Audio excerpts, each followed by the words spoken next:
doing some research, I found that it was a May Day tradition among the Italian laborers, the proletariat, to dress up in their finest clothes and get a May Day portrait taken. That's what this was. These guys are all dressed beautifully in their finest clothes.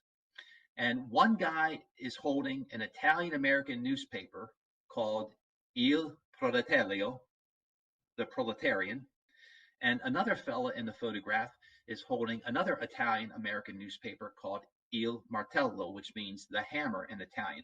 And these were arguably very radical newspapers supported by the IWW, the very radical industrial workers of the world union at the time. So I think that's where all this started. And then, coincidentally, my brother-in-law, who I'm very close with, my sister's husband, my sister passed away in 2008, sadly, but my brother-in-law gave me a copy of her 1973 graduate school research paper, which was on the 1937 labor movement in Hershey.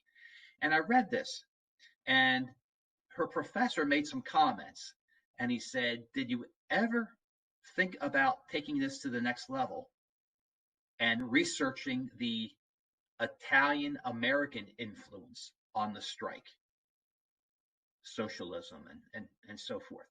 So that just sort of kind of triggered me to do some of this research. And it started in the 1920s, very unsuccessfully, because the Wagner Act, which allowed for collective bargaining, had not passed yet. And Mr. Hershey, and I don't blame the guy, he was against unions at the time. He said, "Look, if you form a union, you're going to be fired." I mean, the rules were very stringent in Hershey. He was a benevolent dictator. The rules were very stringent.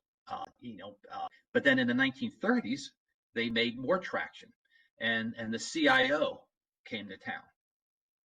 At the time, it was not the Congress for Industrial Organization; it was the Committee of Industrial Organization. And the CIO came to town, and they got the troops riled up.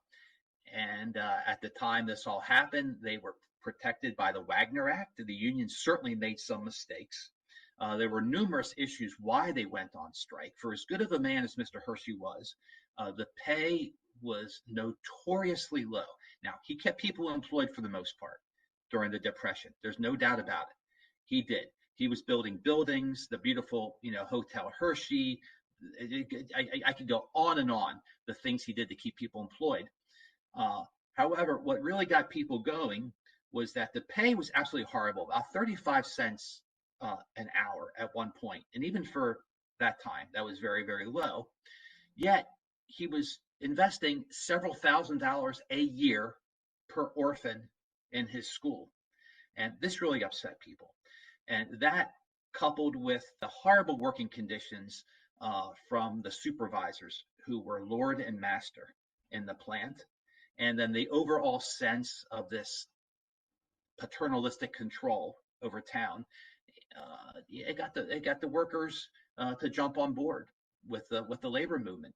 And the Italians did not start the labor movement, but I think the Italians embraced it more than other people. Did they get maybe duped, possibly, by some of the labor leaders? Of course, because the strike in 1937 ended as a total failure. They did a sit-down strike. The workers took over the factory in 1937.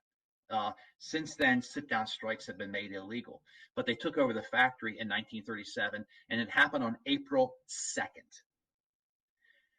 And although the strike did not officially end until a couple weeks after that, it effectively ended on April 7th, 5 days later, when the factory was stormed by company loyalists, local farmers who were losing 800,000 pounds of milk a day.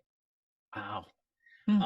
Hershey Estates workers, those were the workers that worked for the Hershey entities that were not the factory. Okay. And they went in with weapons. I have behind me on my bookshelf There's a club from the Hershey Lumber Company, and the estates workers and the farmers were told by the company to go to the lumber company and pick up weapons, storm the factory, beat up the workers, and vacate the factory.